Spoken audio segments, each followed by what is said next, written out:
আজ 1 ডিসেম্বর সোমবার আমাদের অ্যানিভার্সারি, আর আমরা এখন দমদম মেট্রোতে লাইন দিয়ে দাঁড়িয়ে আছি টিকিটের জন্য। আর আজ আমরা যাচ্ছি দক্ষিণেশ্বরে পুজো দিতে, আর এবার তো পুজো দিয়েই আসবো।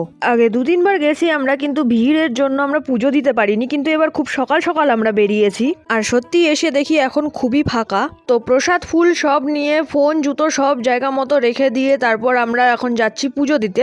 ভেতরে তো ফোন নিয়ে যাওয়া অ্যালাউড না, তাই কিছুই দেখাতে পারবো না, তাই বাইরে থেকেই একটু দেখাতে পারি। আর এবার আমরা পুজো দিতে সাকসেসফুল হয়েছি। বিয়ের আগে লাস্ট যখন এখানে এসেছিলাম তখন আমি মাকে বলেই গেছিলাম যে এরপরে তোমার জামাইকেই নিয়ে আসবো দেখা করতে। এসে তো ছিলাম অনেকবারই, কিন্তু আগে কখনো দেখা করাতে পারিনি, কিন্তু এবার সে আমি দেখা করালাম।